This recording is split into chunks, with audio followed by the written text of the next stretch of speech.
Hey YouTube, what's good? It's your boy the American African. Today's day 11 of a 30-day water fast.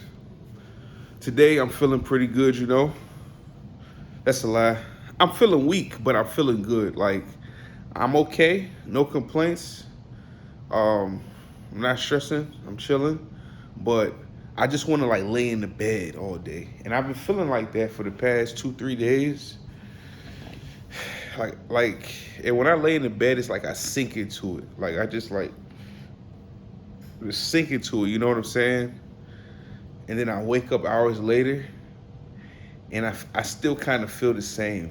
I don't like wake up feeling, I'm rejuvenated, I'm fresh. Let me go and do things. I don't feel like that. Like I'm not getting any. I'm not necessarily getting any energy from my sleep, but I be feeling lighter after I sleep. I be feeling lighter. Like I can feel that the stress that I had, just the daily stress is gone, but I still feel like just sinking into my bed longer and longer. And I mean, I'm happy to be sleepy and all while I'm fasting because when I have sleep deprivation, that's the worst feeling. I rather feel like this than feel sleep deprived. So that's the good news. Yeah, day 11, 10 days in, almost 2 weeks in. I didn't really think I would make it, but I had to. I had to make it. You feel me? I had to. I had to. I wanted to. I had to. I'm on it. I'm gonna stay on it. Let's get it going. Got the new apple cider vinegar bottle. Opening it for the first time. Gotta smell this goodness. Huh. I don't know. I don't even know what this shit is sometimes. When I have a full bottle, I try not to take too much because it's super strong. I like it when it's more watered down. All right.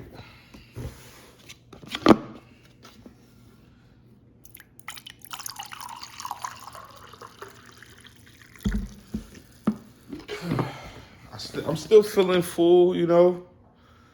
That's a good thing.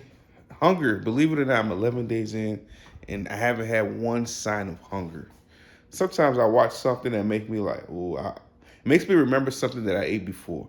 But if I watch something, I'm looking at something on my TV or my phone or whatever, and it's food, I don't necessarily want it. But if I had it before, I'll remember the exact meal that I had, and I might want that again. Just a natural craving, and then I clear it out of my head. But usually around the 10 to 14 day mark, on average, is when I lose all cravings for food. It hasn't happened yet. Sometimes it takes 21 days, but usually around day 14, I lose all cravings for food. And I'm just like in the fasting state where I begin to even love fasting. And all I really think about is water.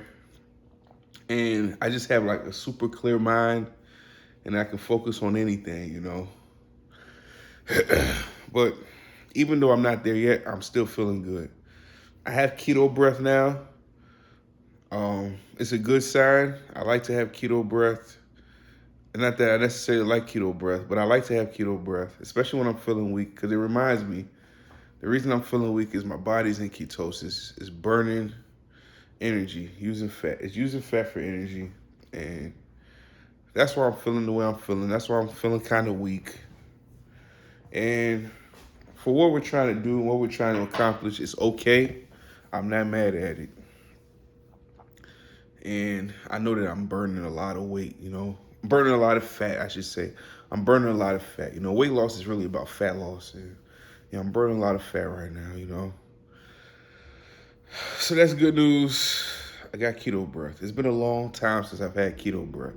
Even when I did a 7-day water fast a couple months ago, I felt like I never reached ketosis. I feel like it's been taking so long for me to reach ketosis.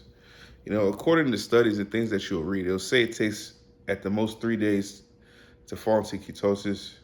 I don't really believe I'm in ketosis until I have keto breath. That's just me personally.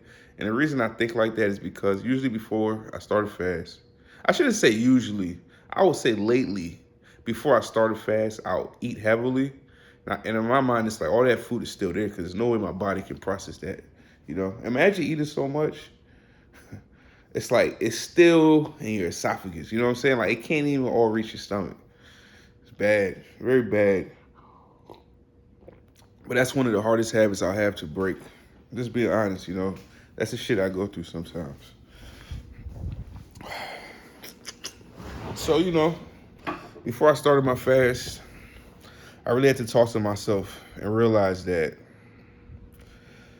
if I don't start my fast now, I'm headed towards 600 pounds.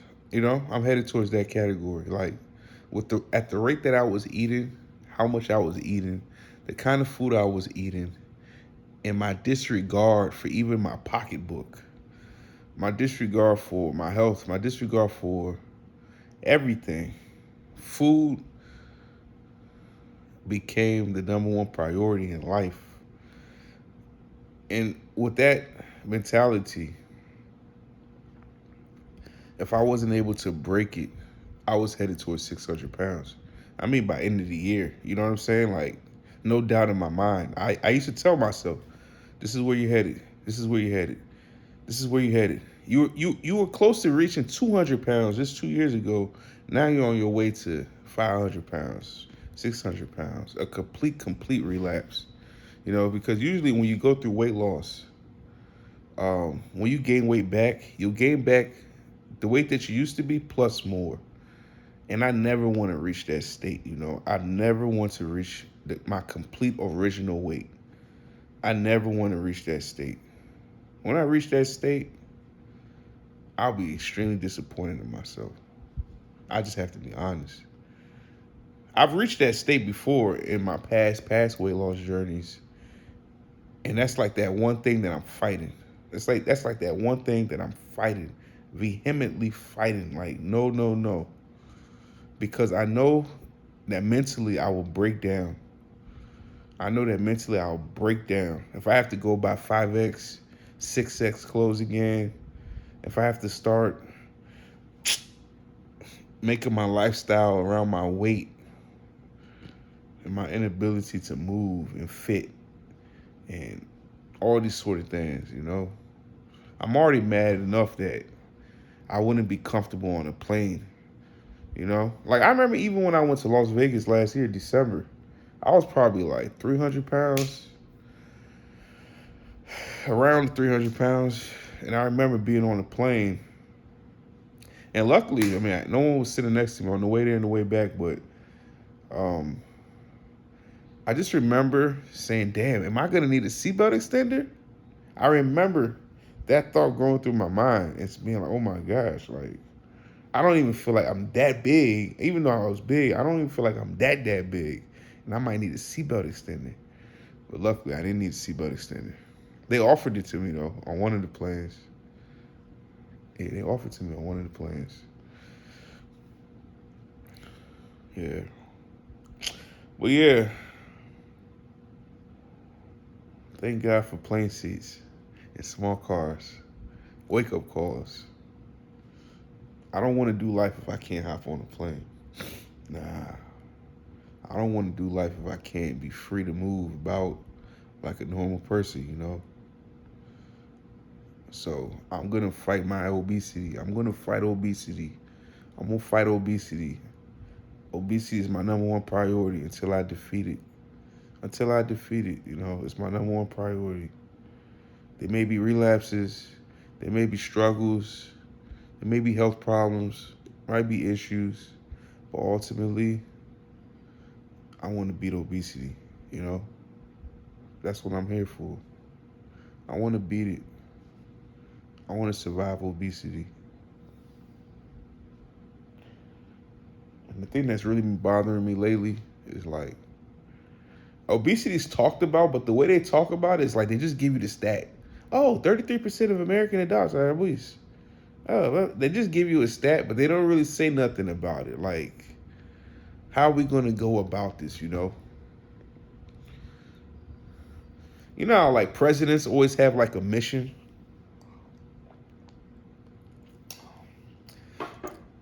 with everything that happened with COVID, can't really talk about it, right? It's very political. But with everything that happened with COVID, I feel like sooner or later we're gonna have a president with a heavy science background, a heavy medical background. And that doctor will be like, hey, we gotta get in shape. We gotta get in shape, folks, you know. But we'll see. Obesity is also an industry, you know. It enriches many people behind the scenes on the low. Can you imagine if like they had to like limit how much sugar they put in things and how much fat they put in things? I'm talking about added sugar, added fat. Can you imagine if like companies had to do that? That's money. It's never gonna happen. So we gotta do it on our own. And it's very hard. I remember what I was thinking about yesterday. Yesterday I was thinking about like, all this restrictive dieting is not bad. It's just that it has a time and place. And I remember when I used to get off of a diet or fast, I used to fight myself over eating a cookie or something like that, right? Or it's not that I used to fight myself over it.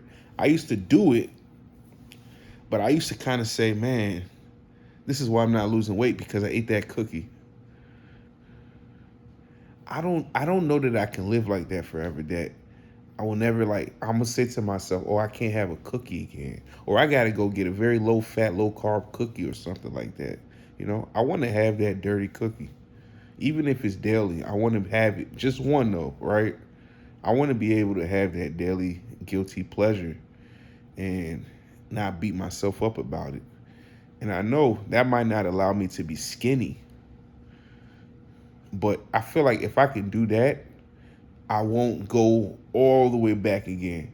Because I feel like when you are completely restrictive for so long and then when you allow, slowly you're gonna creep into binging. I'm talking about someone that like me that's dealing with morbid obesity. Morbid obesity, like super morbid obesity, right? It's like I have to be super careful because it's so easy for me to binge. And it never happens on day one. It'll be like, I haven't had ice cream in a long time. I'll go get ice cream day one. Small amount. I won't even enjoy it because my taste buds have already, they're not even craving that. They don't even want that. They don't even understand it anymore. And I'll be pissed. I'll be like, man, I didn't get that high I normally get from eating ice cream. Maybe it's the type of ice cream. So I'll go maybe get another ice cream I used to get. It still might not hit. Then I might go get two or three. I'm going to get this thing. It's going to hit this time. And it will. And I'll be like, okay, I'm good now. That's what I'll say. And I'll be like, all right, I'm done. Maybe I will be done, maybe not. But definitely within a few days or weeks, I'm going to go have ice cream again. And then I'm going to go and start chasing that daily fix, that high that I get from it. That's the best way to describe it. It's like good food. It's like it kind of give you like a high. Because I know that when I'm eating that good food, I'm not thinking about nothing.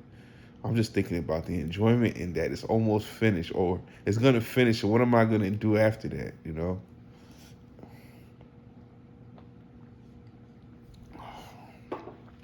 So like, in my personal opinion, food is not the issue. It's more so of like what's in the food, food that's like really potent in salt, sugar, fat, really potent unnaturally. That's the foods that can really give you this high that you'll now chase. So it's like food addiction is real, but I refuse to believe my only solution is to never, it doesn't mean I don't believe it. I just don't want to believe that. My only solution is to just like never have those sort of guilty pleasures again. That my guilty pleasure must now be a frozen banana or an apple or, a corn on a cob. Like, that's the only things I can have from now on for the rest of my life. I can't have a cookie, a brownie, cake, ice cream, fried chicken, French fries, like, because I can get addicted. I'm still fighting it. That's just the honest truth. I'm still fighting it. I don't know which way this fight is going to go, but I think if my issue is actually appetite, and I'm able to eat something very delicious, but my appetite gets suppressed, right? It doesn't tell me, oh, go get more right now. Instead, it's saying, I'm full. I'm full. I'm not even thinking about food. I think, I think, I think I could be normal. Of course, I have to take that daily, that chronic pill, right?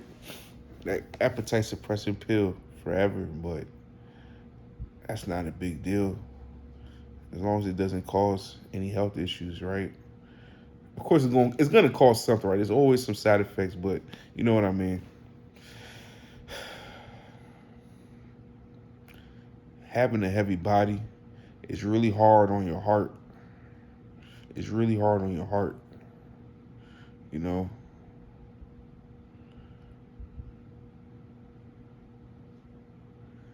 Getting big again. I experienced asthma attack again.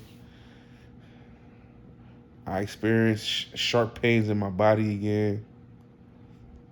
I couldn't. I couldn't. I couldn't. I couldn't walk from, let's say, my door to my car without having to lean on something at some point, or you see me, I'd be sweating and I can't even stand up straight. Like, I have to lean on something. And people won't understand. People won't understand that it's not like it's not that it's uncontrollable. It's like it's very hard to control. People won't understand it. So when I'm like this, I just stay to myself. I just stay to myself. And then when I get down, I can get back outside. That's just what's easier for me. But I'm not sad. I'm not depressed. I'm working on my shit. That's all you can do in life is work on your shit. It's your boy, American Africa, y'all. It's day 11. I know I'm gonna be in the bed. I'm gonna be sinking in the bed, drinking water. I didn't even drink that much water yesterday. I was sleeping so much. Drinking water, taking my electrolytes,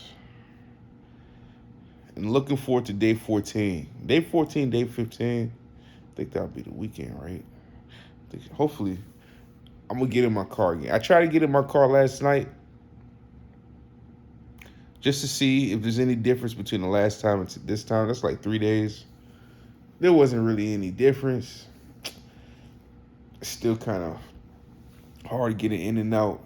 I still been thinking about buying a truck. I got a double raise at my job, y'all. This month, we cashing out. If I was eating, I would go out and have a celebratory dinner. But I already knew it was coming. I already did that before I started my fast. Thank God. The last thing I need is a celebratory dinner, even though I have one at the end of the month with my company. But that one I'm preparing for. In fact, it fits so perfectly into my fasting calendar. It's like, man, God's grace, right? Like God is involved in this, because that dinner is literally like the way I plan on my fasting for the next 6 months. It literally falls on the day in which I have a break in between fasts. You can't make that up. You can't make that ish up. So it means I'm allowed to actually eat and enjoy. Because I was actually thinking to myself, my mind is on fasting and losing weight. If that didn't come on the day I'm fasting, I can't go. Because if I go, I'll relapse. It's a buffet style dinner. But hopefully, I can go and I can immediately continue fasting right after that day. That's the plan. I'm going to post my fasting calendar soon. I just want to make it 30 days and know that I'm really in this. Know that my body can handle this. Because my body is like what's been giving me problems the past year. I need to know that my body is ready for this. If my body's not ready for this, I still have to continue fast weight loss. I don't know. I should have said fat. I say aggressive weight loss. I'll still continue aggressive weight loss, and you know, my plan B is pretty much OMAD. Remember last year I used to talk about OMAD, like no, no, no, I don't want to do OMAD. It's gonna cause binge eating, blah blah blah blah blah. But I mean, how is OMAD any worse than fasting? So I can't really. Maybe I think one of the reasons I don't like OMAD is because you can call it OMAD or 1 meal a day. I don't like to look at it like that. I just like to say I'm gonna eat for 20. I'm gonna fast for 22 to 23 hours, and I'm gonna eat for 1 to 2 hours in the day. You know, I don't like. I don't really. When I do OMAD, it's not technically OMAD. I don't actually eat. I don't actually prepare 1 meal and just eat that and be done. It's like I'll eat a meal. Maybe I'll go have a banana. Maybe I'll chop on something else, and then I'll be like, yeah, I'm back in it. I'm fasting again. So it's for me. It's really like a 23-1, 22-2, sometimes even a 24 intermittent style fast. But it's OMAD. So I apologize to everyone I offended, discrediting and knocking OMAD. I did OMAD when I was in Vegas. It worked. I stopped doing it for whatever reason, and I've been relapsing since.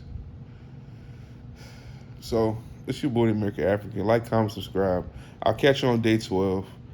Thanks for rocking with me on this journey. If you're on your journey too, best wishes. I'm praying for you. I pray God gives you his grace. And may we all live a happy, peaceful, healthy life where we grow, we teach, we learn, and we're kind to one another.